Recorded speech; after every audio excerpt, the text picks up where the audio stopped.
일본은 역시 자판기의 나라입니다. 이거 지금 미치노에키에서 뽑은 커피인데 제가 커피 맛을 잘 모르는 사람이거든요. 근데 진짜 스고이네. 이게 자판기인데 3,300원 정도 하거든요. 근데 자판기에서 3,300원 정도면 상당히 비싼 거죠. 자판기 커피 중에 최고로 맛있네요. 안녕하세요. 여행에 환장한 남자. 뒤에 차가 오는구나. 자, 출발. 여행에 환장한 남자 이성구입니다. 일본 차박 생활한 지 한 34일째거든요. 일본 제일 제가 지금 와서 느끼는 것 중에 하나가 이제 변화가 없습니다. 변화가. 제가 자전거 여행을 일본을 한참 다닐 때가 한 20년 전이었거든요. 20년 전후. 그때 사업하면서 틈틈이 휴가를 내가지고 짧게 일본을 많이 왔었어요. 근데 그때 모습이랑 지금이랑 똑같습니다. 우리나라는 막 바뀌잖아요. 제가 제주도를 정말 좋아하는데 제주도 자전거 여행도 여러 번 갔거든요. 그 섬 일주하면 되게 좋습니다. 제가 가면 꼭 그 텐트 치는 곳이 있었어요. 절벽 위인데 사람들도 올 수 없는 그런 장소였는데 잠깐 텐트 딱 하나 치기에 아주 좋은 장소였어요. 근데 이제 처음에 가서 그 장소를 발견했을 때 그 주변에 편의점이 딱 하나 있었거든요. 그 다음에 갔더니 두 개가 생긴 거예요. 하나 더 생긴 거예요. 그 다음에 갔더니 하나가 또 생겼더라고요. 그 다음에 갔더니 설마 했는데 하나가 더 생겨서 그 뒤에는 제가 안 갔는데 4개나 있었어요. 4개. 그러니까 우리나라는 예를 들어서 제가 대구를 제 고향이니까 이따금 가거든요. 지금 대구 가면요, 물론 중앙통이나 동성로 이런 유명한 장소는 길이 그대로인데 다른 데는 어디가 어딘지를 모르겠어요. 정말로. 제가 대구를 20 몇 년 살았으니까 그러면 어린 시절에 별로 안 다녔다 치더라도 대구 지리는 알아야 될 거 아닙니까? 모르겠어요. 그게 대한민국입니다. 없던 길이 생겨나고 시골도 마찬가지잖아요. 우리나라 자관 요즘 시골 가면은 옛날에 없던 아파트 막 생겨가지고 그냥 한국 여행할 친구들을 만나서 너 한국 어떻게 생각하니라고 물으면 두 가지 얘기예요. 하나, is well organized 하거든요. 정돈이 잘 돼 있다고 말해요. 그러니까 그때 걔들이 말하는 well organized는 그러니까 이제 시스템적으로 일본의 정돈하고는 또 다르죠. 일본은 깨끗하고 그냥 아주 깔끔하게 각진 그런 정돈이고 우리나라는 이제 시스템이 버스라든지 교통 이런 거 등등이 아주 그냥 체계가 잘 잡혀 있죠. 그 다음에 두 번째 하는 말이 다이나믹 하다 그럽니다. 다이나믹. 굉장히 역동적이래요. 저는 그 친구들 말에 100% 공감합니다. 제가 다녀본 55개국 중에 우리나라만큼 역동적인 나라 없는 것 같아요. 스페인 안 바뀝니다, 걔들. 저기 영국 안 바뀝니다. 스페인은 제가 여러 번 갔으니까 스페인을 한 18년 전에 처음 갔는데 그 뒤에 여러 번 갔죠. 안 바뀝니다, 걔들. 그래도 조금은 바뀌어요. 조금은. 근데 일본은 거의 상상 이상으로 안 바뀝니다. 요번에 이제 차박 생활은 거의 시골 마을 자연 위주로 다닙니다. 그 큰 도시로 안 가고. 제가 유일하게 이제 간 대도시가 오사카입니다. 그 오사카는 왜 갔냐? 오사카가 치킨 오브 자판이라고. 일본에서 가장 맛집이 많은 오사카는 또 거의 옆에 있는 비와호라든지 등등 이렇게 재밌는 곳이 많았어요. 그리고 오사카 애들이 다른 지역 애들보다 제 취향에 맞는 것 같아요. 다른 일본 지역 사람들에 비해서 좀 더 쾌활하고 외향적이고 저도 그런 성격이고 그걸 좀 좋아해서 오사카가 저하고 좀 맞는 것 같더라고요. 또 여러 번 갔기 때문에 나름 이제 그 거리마다 익숙한 것도 있고 또 추억도 좀 있어서 오사카를 갔는데 정말 하나도 안 바뀐 것. 어떻게 그렇게 안 바뀌었을까? 어쨌든 오사카 하나도 안 바뀌었거든요. 그 와카야마시라고 있습니다. 오사카에서 먼 거리가 아닌 곳에 와카야마라는 곳이 있는데 거기에 옛날에 제가 이제 참치 해체 쇼를 본 적이 있어요. 거기서.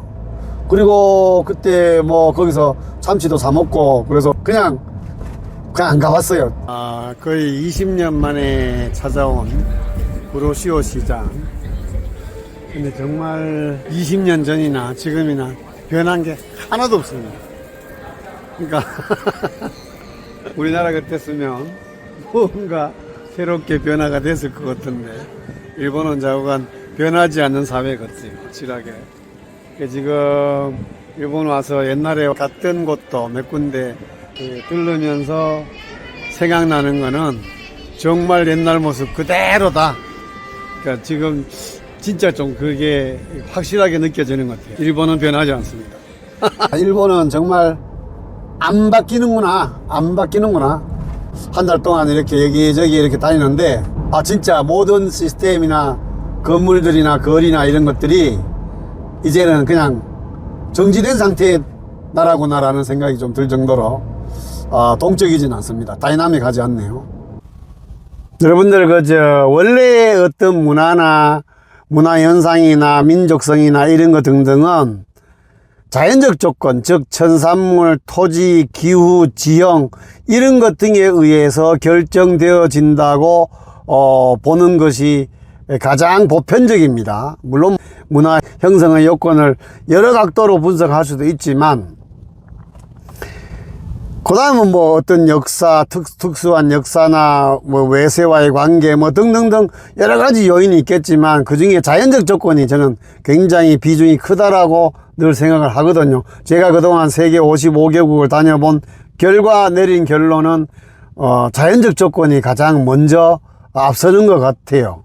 제가 남미 10개국을 3년에 걸쳐서 1년에 8, 9개월씩 여행을 3년 동안 하면서 느낀 게, 자연적 조건이 이렇게 중요하구나. 예를 하나 들면, 여러분들 페루 애들 거칩니다. 굉장히 거칩니다.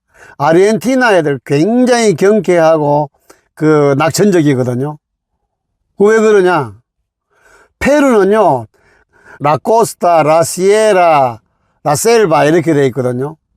그러니까 라코스타는 해안지역, 그 해안지역 거칩니다. 가면 브라질 저쪽 해안이나 우리나라 해안이나 일본 해안, 영국 스페인 북부 해안처럼, 지중해 해안처럼 바다가 예쁘질 않아요. 거칩니다. 막 사막 바로 옆에 절벽 낭떠러지 밑에 막 이렇게 험악합니다.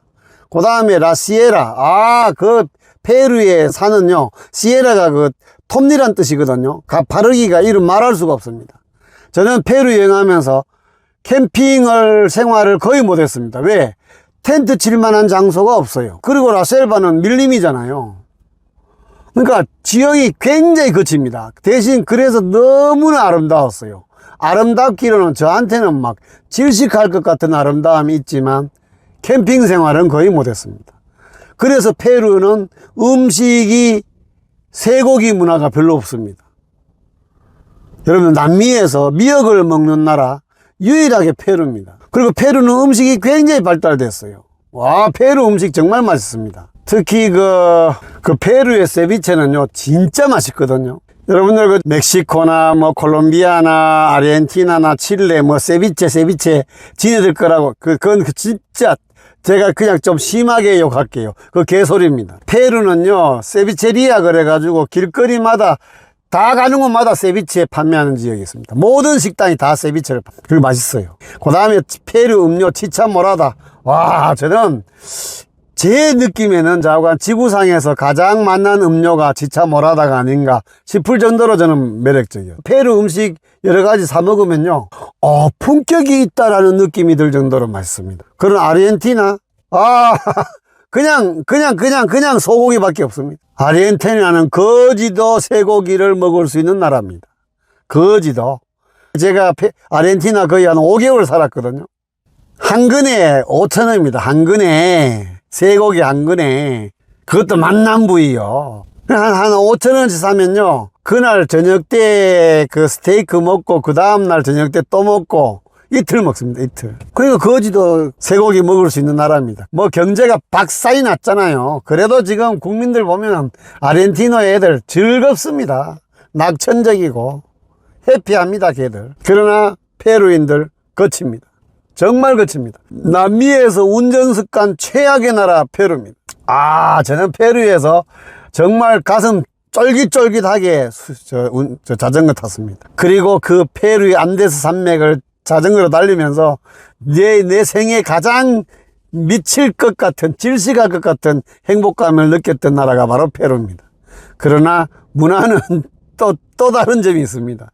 이렇게 지형에 따라서, 여러분들 빤빤히 아르헨티나는요, 가도 소밖에 보이지 않는 지역이 있습니다. 제가 아르헨티나 북부, 볼리비아의 그 국경 지역 거기에 넘어와가지고 아르헨티나 북부 도시에서 이과수 폭포까지 차를 렌트해서 갔다 왔거든요. 핸들을 이렇게 잡고요. 직진도로가 200km입니다. 직진도로가. 그게 다 소 키우는 장소예요. 그게 뭐가 걱정이 되겠어요. 그냥, 세라죠. 그 아르헨티나 말 중에 메추판 우에보, 그 말이 있는 이유가 그겁니다. 메추파 우에보가 여러 가지 뜻이 있는데 자꾸 될 대로 되라지, 개소리 하지 마, 내 멋대로 살 거야, 이런 거거든요. 내가 메추판 우에보, 내가 계란을 빨든 말든 이거거든요. 근데 그게 약간 야해요. 그 우에보가 남자의 불화를 의미하기도 하니까, 메추판 우에보. 나는 지금 알을 빤다 이 말이에요. 계란을 빤다. 근데 어쨌든 그래서 모든 문화의 인성이나 이런 것들의 결정은, 현상의 결정은 이제 자연적 조건이 가장 우선한다는 게 제가 여행 다니면서 느낀 가장 중심 얘기입니다. 근데 그럼 왜 일본하고 한국은 이렇게 다르냐? 이 반도잖아요, 한국은. 그러니까 중국에서 문화를 받아들이거나 외국에서 문화를 우리는 빨리 받아들일 수 있는 조건이 있죠. 반도니까. 그러나 이게 흘러가잖아요, 다른 나라로. 그럼 전해주고 또 우리는 새로운 걸 받아들이는 거. 그래서 우리는 변화를 아주 그냥 익숙하게 인정합니다. 그러니까 일본은요, 섬이잖아요. 그 끝에 달려있는 섬. 그래서 한번 받아들이죠. 그럼 그게 그냥 고착되는 거예요. 전해줄 때도 없고 그냥 거기에 뿌리를 꽉 내려버리는 거예요. 그래서 일본은 변화하지 않습니다. 그리고 다른 여러 가지 이유에 의해서 일본은 전통을 매우 중요시합니다. 집착합니다. 일본 지금 전통은요, 우리가 전통을 유지하는 강도가 한 10이라면, 일본은 한 30, 40? 우리나라보다 한 서너 배 될걸요? 일본 지금 도시는 대도시는 어딜 가나 비슷비슷한데, 이 시골, 마을, 그 다음에 산속 이런 데 가보면요, 일본은 자기네 문화를 그대로 유지합니다. 오죽하면 아시아의 갈라파고스라는 별명이 있습니까? 그게 일본입니다. 그래서 변화하지 않은 나라입니다. 제가 유럽 10몇 개국을 자전거를 여행하면서 한국과 가장 비슷한 나라를 꼽아라 그러면 저는 무조건 이탈리아입니다. 이탈리아, 걔들 다혈질입니다. 감정적입니다. 그러니까 독일이 이성과 합리로 똘똘 뭉쳐 있다면 이탈리아는 감성의 나라입니다. 감성. 다혈질이죠. 감당을 못할 정도입니다. 우리보다 더 심한 것 같아요. 왜 이탈리아는 근데 집들은 변화하지 않잖아. 그건 다른 이유입니다. 이탈리아는요, 집을 고칠 수가 있는 나라가 아닙니다. 쉽게 말하면 우리나라 북촌마을 있죠. 북촌마을 집 개조 함부로 못 하잖아요. 그거랑 똑같습니다. 이탈리아는 전국이 서울의 북촌마을처럼 집을 개조를 못하도록 국가가 규제합니다. 왜? 다 문화적 전통이니까요. 여러분들 유럽 나라 여러 나라들, 이탈리아뿐만 아니고 여러 나라들 이렇게 항공 촬영하면은 지붕 색깔이 똑같잖아요. 우리나라는 다양하죠. 근데 이탈리아는 위에서 촬영하면 전부 다 주황색 색 지붕 있잖아요. 똑같잖아요. 그 이유가 바로 국가에서 그거를 규제를 하기 때문이에요. 그러니까 걔들이 집을 바꾸지 못하는 이유는 그런 어떤 관광산업과 문화유지 이런 것들 때문에 이제 규제된 것이고, 그 외에 여러 가지 현상들을 보면은 이탈리아는 변화가 빨리빨리 이루어지는 반도 국가의 특성을 여전히 갖고 있습니다. 영국, 걔들 안 변합니다. 일본하고 영국은 너무나도 비슷한 점이 많은 나라입니다. 제가 영국에서도 조금은 생활을 했는데, 일본과 영국은 진짜 비슷한 게 많아요. 일본은 영국을 어마어마하게 흠모한 나라 중에 하나입니다. 여러분들, 한자 사용이 그게 편할까요? 아니면 불편할까요? 굉장히 불편하죠, 사실은. 지금 여기 제가 일본을 여행하면서 일본어를 아주 초보적인 수준, 겨우 읽기만 하고 문장을 만들지 못하는 그런 수준인데도 일본 여행길에서 비교적 적응이 좀 쉬운 이유 중에 하나가 제가 한자를 좀 많이 합니다. 그 대학 시절 뭐 집안 환경상 우리 외조부하고 전부 다 뭐 다 한학자 출신들입니다. 그래서 제가 사서삼경을 뗐거든요. 됐다고 말하긴 그렇고 자관 좀 공부를 했습니다. 그러다 보니 다른 우리 동년배 친구들에 비해서 그 한자를 좀 많이 합니다, 제가. 근데 우리나라 지금 한자 싹 다 없어졌잖아요. 저희 어릴 적 세대만 해도 신문에 거의 70%가 한자였어요. 그래서 뭐 간판에도 한자 많이 쓰고 일상생활 속에서 한자를 굉장히 많이 썼거든요. 우리 지금 한자 없어졌잖아요. 그래도 뭐 별로 불편한 거 못 느끼죠. 여러분들 지금 한자 모른다고 해서 우리 생활하는데 어려움 있나? 물론 한자를 많이 알면은 그 어원을 빨리 파악하는 데 도움이 됩니다. 학술적인 어떤 것에서는. 그러나 실제 생활 속에서 한자가 그렇게 유용하냐? 저는 그렇지 않다고 생각합니다. 일본도 한자를 그 일본식으로 읽는 표기법이 따로 있습니다. 그러나 일본은요, 한자를 그대로 씁니다. 일본 그 문장 중에 한자가 사용되는 비율이 굉장히 높습니다. 오죽하면 아직도 이 디지털 시대에 결제 서류에 도장 찍잖아요. 그래서 코로나 시절에 재택근무를 못했다 하지 않습니까? 여러분들 지금 디지털 시대에 일본인들과 중국인들 그리고 한국인들이 키보드 입력하는 속도를 비교하면요, 이건 비교가 안 됩니다. 비교가. 일본 애들이나 중국 애들 스마트폰 사용하거나 아니면 자판 치는 거 보면은 영어로 치고 그 다음에 한자가 등장하면 그걸 선택해 가지고 누르는 방식이거든요. 우리는 그 전혀가 있잖아요. 한글은. 그만큼 이제 이게 저는 장점이라고 생각을 하는데, 사실 여러분들 한번 생각해 보십시오. 어느 나라의 문자의 기록이 한자를 많이 쓰다가 어느 다른 이웃 나라의 문자를 많이 쓰다가 전혀 쓰지 않는 시대로 급격하게, 불과 몇 년 사이죠, 지금. 이게 변화될 수 있는 나라가 바로 한국입니다. 자, 그러면 오늘 일본 차박 생활하면서 느꼈던 점 한 가지를 말씀드려 봤습니다. 다음 영상에 또 만나기를 기대하겠습니다. 안녕히 계십시오.